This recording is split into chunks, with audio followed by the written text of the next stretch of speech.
Hyvää Halloweenia täältä Videospacein toimituksesta ja taas ollaan katsottu vähän kauhua Apasin kanssa.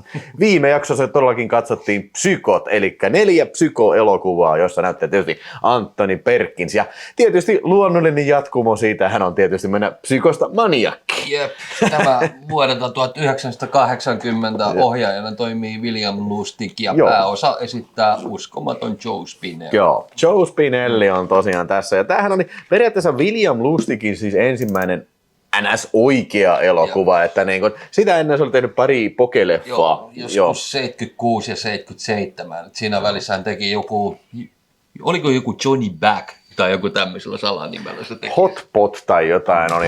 Niin, ei kun Johnny Bag oli sen salanimi, sen ohjaaja salanimi. Ja sitten se leffa oli se, mikä...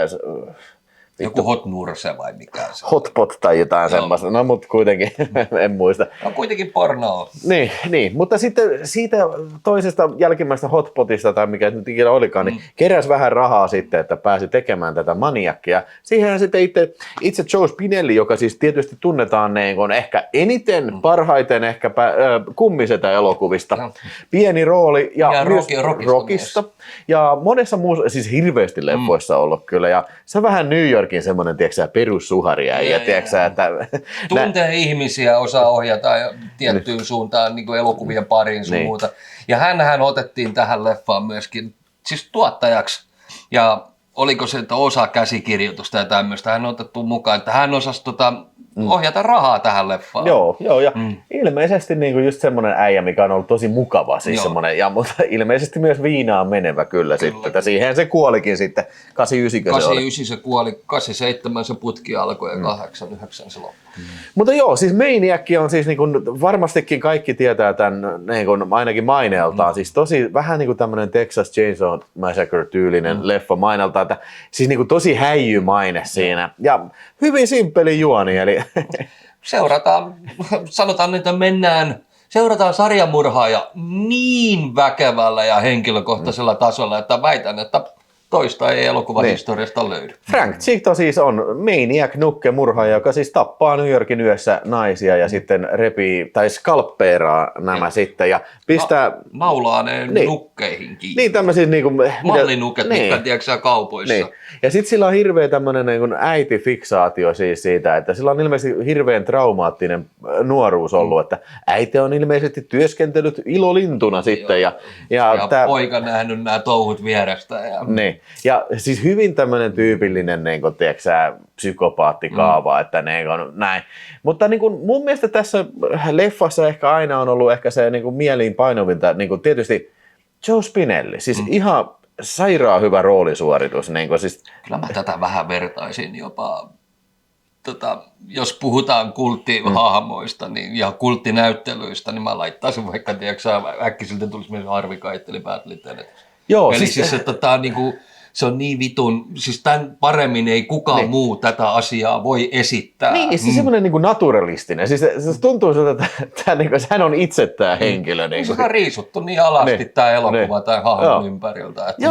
Joo, mutta siis myös sitten tässä niinku Tom Savinin efektit jumaan kautta. Siis tämä julkaistiin unrated ilman ratingia ja siis täytyy kyllä sanoa, että tämmöisestä niinku, siis tosi poikkeuksellinen amerikkalainen kauhuelokuva siinä mielessä, että tämä menee niinku tosi niinku goressa niinku todella niinku. Todella. Tämä ei yhtään säästele niinku näissä skalppeerauskohtauksissa. Ja ehkä se kuuluisin se pään ampuminen paskaksi, niin se on jotain se, ja mä väitän niinku vieläkin, että se ehkä yksi parhaita. Siis päänmosautus- ja räjäytyskohtauksia. Ihan ilman muuta, että niin kun Tom Savini näyttelee itse tätä Disco Boyta. Se on lopputekstä Disco Boy nimellä. Niin, ja kävi vähän faktoja lukemassa. Kyseisen kohtauksen aikana oli 2 semmoista suht legendaarista kriitikkoa kävellyt ulos, ja se, että elokuvateatterista mulle riitti tämä. Joo, Siskeli ja Ebertti oli kävellyt, että nyt loppu tämä, mä en pysty katselemaan tätä enää. Että siis tosi kovaa gore, erikoistehosteiden mestariteoksia, mutta myös teknisesti tosi hyviä. Todellakin. Siis tämä kuvattiin niin tosi pienellä budjetilla 16 millisenä ja pääosin silleen, että ei ollut mitään lupia kuvata missään niin näillä. Mutta siitä huolimatta tämä näyttää niin tosi ammattitason elokuvalta ja vaikea ehkä niin kuin jopa uskoa, että tämä on William Lustikin niin kuin ensimmäinen tämmöinen niin kuin periaatteessa ensimmäinen kauhuelokuva. Mä sitä just, että kun tuolla on kamera todella hyvin hallussa, se osaa sen todella hienosti sen New Yorkin kadut kuvata ja sitten että se on se kamera liikkuu ja tällä, mutta siinä ei ole kuitenkaan lähdetty liikaa kikkailemaan, niin kuin yleensä tämän luokan budjetin elokuvissa on tapana, niin William Lustig pitää sen erittäin simppelinä ja tekee sen helvetin hienosti. Ja kyllä. Ja eikä hän säästele myöskään sitä niin kuin New Yorkin katuja, niin kuin, että ei ruveta kaunistelemaan mitään, vaan lyödään se eetteriin tosiaan, mitä siellä oikeasti on meneillään. Joo, ja sitten vielä niinku Jay Chataway musiikki, kyllä. Mikä siis tosi tämmöinen niinku alakuloinen ja niinku masentava, vähän niin kuin tämmöinen tuutulaulu, mikä tässä on. Ja myös sitten nämä niinku stalkkausmusiikit, niin kyllä. Siinä on just tämmöistä niinku 80-luvun psykopaattitunnelmia niinku parhaimmillaan kyllä. Minkähän näköinen tämä leffa olisi ollut, jos tosiaan alkuperäiset suunnitelmat olisi toteutuneet, eli Dario Argento piti tämän alun perin niin kuin tuottaa, ja sitten olisi musiikit tehnyt Goblin. No, siis olisiko se ollut vähän liian Italian vipa sitten siinä mukana? Niin kuin? Vaikea sanoa, ei me tiedä tätä, mutta niin kuin, vähän, siis tämä on... Mä oon ihan helvetin tyytyväinen, siis, että se toteutuu just tämmöisenä. Ehdottomasti, että en mä kaipaa mitään lisää, mitään pois tästä, että siis tämä on niin kuin just niin hyvä, kun tästä aiheesta voi tehdä kyllä. Niin kuin, tosi tämmöinen timmipaketti. Tämä on alle 90 minuuttia. Mahtavat näyttelijät. Ja niin Caroline Munrokin näyttelee tässä. Ja ainoa miinus, mikä pitää tästä sanoa, niin tämä on todella fantastinen elokuva siinä mielessä. Siis niin kuin liian epätodellinen elokuva. Mitä vittua, niin kuin Frank Zito, satana, ihan vitumoinen weirdo ja niin kuin, ei nyt mikään älyttömän komea äijä. Joo, ja sitten yhtäkkiä se onkin soluttautunut New Yorkin mallipiireihin ja mallikuvioihin siellä. Niin. Ja sitten Caroline Munron kaltainen niin kuin tämmöinen hot pants. Niin. Se on, niin kuin, tuntuu olevan niin kuin, tosi kiinnostunut tästä Frank Zito. Niinku treffi mielessä. Mä en usko, että tämä on niinku uskomattomin tarina ikinä. No, kuitenkin se toteutettiin ton näköisenä ja mulla on ihan sama, oliko se uskomaton tai ei, mutta mun mielestä kyseessä on niinku vittu kaikkien aikojen yksi isommista klassikoista niinku tämän saralla. Piti vielä sanoa tuosta, että niinku, siis Caroline Munro ja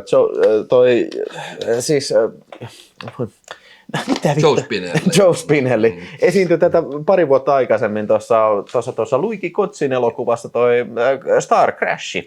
Ja sitten vielä seuraavassa parin vuoden päästä sitten tuossa, mitä toi Joe Spinelli itse ohjasi, niin toi Last Horror Film. Ootko sä sitä nähnyt?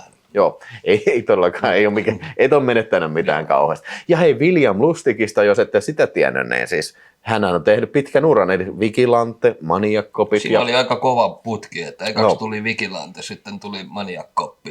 Ei kun Maniac ja sitten tuli Maniac Coppi. Joo, että niin kuin on pitkän linjan ohjaaja kyllä ollut ja tuottaja. Nykyään toi William Lustig tekee siis tätä Blue Underground-lafkaa, joka sitten on pistänyt omia leffojaan pihalle ja sitten paljon full-filmejä, 4K ja kaikkea. Ja sitten ihan trivia tietona myöskin, että alun perin True Romancen piti ohjata William Lustig.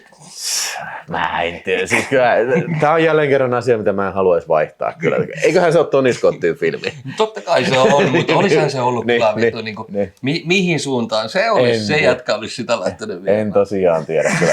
Ei saakeli. En tiedä, mutta tosiaan New Yorkin ranchissa kadut ja vitus liisi-meininki ja semmoinen todella ahdistavaa sarjamurhaajan niin kuvaus, että se, että vittu tää jätkä on oikeasti, mä en ymmärrä, miten vittu se on selvinnyt niin kuin tähän asti silleen, että se ei ole millään tavalla niin kuin jäänyt kellekään kiinni. En mä tajua. Vittu, kun se on niin kuin vähänkin aikaa tuo ulkona ja alkaa ahdistaa. Niin, joo. Ei, en mä tajua, miten se on pysynyt vapaalla. Ja se sekoo niin kuin näin. Tosta noin. Niin.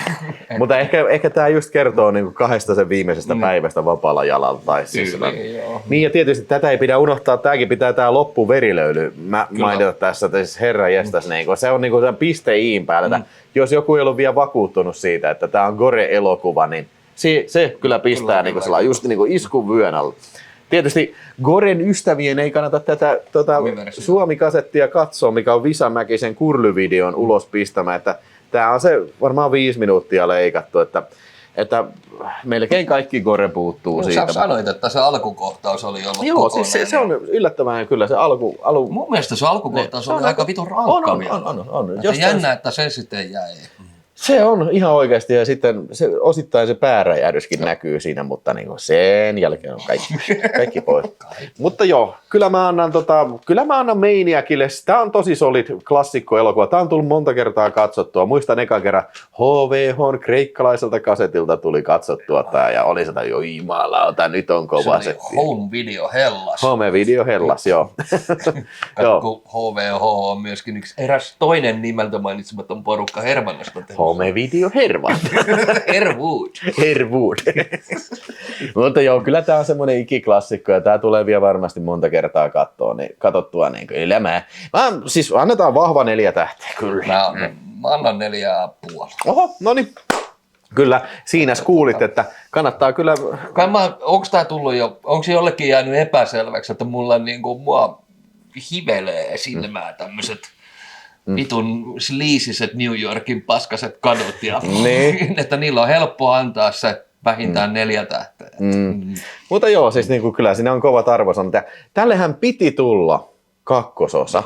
Ja Maniac 2, Mr. Robbie. Ja se olisi ollut remake tästä Psychopath-elokuvasta. Tätä ei kukaan varmasti tiedä mitään, mutta tässä on juonena semmoinen, että psykoäijä pitää sellaista lastenohjelmaa ja sitten sen yleisössä on lapsia.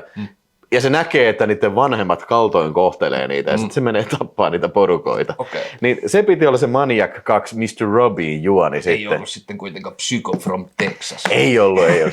Sekin varmaan pitäisi meidän katsoa nyt tähän psykomaratooniin, psyko- ja Maniac-maratooniin, mutta niin kuin jo.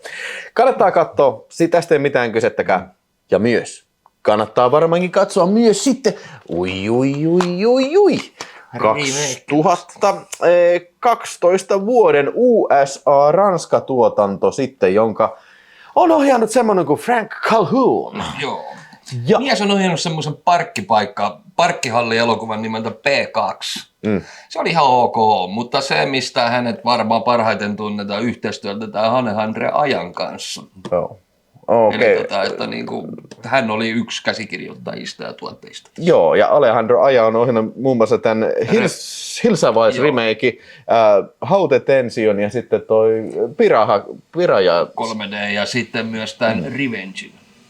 Joo, sitä mä en ole nähnyt. Tai siis tuottanut Revenge. Joo. Niin, joo. Mutta joo, hei, tämä elokuva periaatteessa niin kuin... Tämä on ihan sama tarina, mutta okei, me ollaan nyt Los Angelesissa ja vähän niin kuin nykyajassa. Ja kaikista maailman näyttelijöistä, kuka voisi korvata Joe Spinelli? Elijah Wood. Mitä opitti? Mies, jonka mä tosiaan parhaiten tiedän niin kuin Lord of the Rings-elokuvista. Niin herra, silloin kun mä kuulin tämän, että niin kuin, siis okei, vittu Maniac remake. Mitä? Elijah Wood näyttää. Että niinku, mikä tässä nyt on, että tässä nyt mennään pahasti vihkoon. Niin. Että niinku, mutta sitten toisaalta taas, että okei, tässä on varmaan jotain mielenkiintoista tulossa sitten. Ja mä muistan, me käytiin, siis me nähtiin tää, niin oli Kinematroomme. Tää oli siellä ja nähtiin Valkokankalta tosiaan tää. Ja jo ensimmäinen kuva, kun se pamahtiin ruutuun, mä sanoin, että fuck. Kaikki mun ennakkoluulot oli tuhottu. Siis silleen niin kuin... Meinaatko sä, kun se nimi tulee? Ei, vaan se ensimmäinen tappo jo. Niin, siellä tulee se nimi tulee siihen samalla, kun puukko tulee. Niin. Joo, kyllä. Et se oli niinku, silloin mä tajusin, että okei, ihan sama. Kaikki mun ennakkoluulot on niinku tuhottu tässä vaiheessa.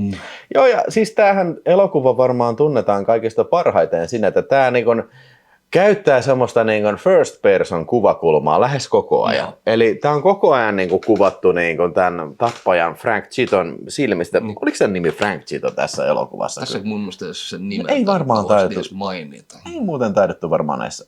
Tässä sanotaan vaikka Frank. Niin. Joo. Niin koko ajan niin kuin on semmoinen first person. Joo, sä oot sarjamurhaaja siinä. Sä niin kuin puhut ihmisille, sä teet asioita, ihan normaalia asioita ja sitten näytetään myöskin se tappaminen ihan omasta kuvakulmasta sitten. Tämä niin kuin ei pyri olemaan niin kuin yhdellä otolla otettu, kun esimerkiksi joku Hardcore Henry, että se niin kuin näyttää siltä, että taas... Hardcore Henryhän tehtiin paljon myöhemmin. Paljon myöhemmin, joo.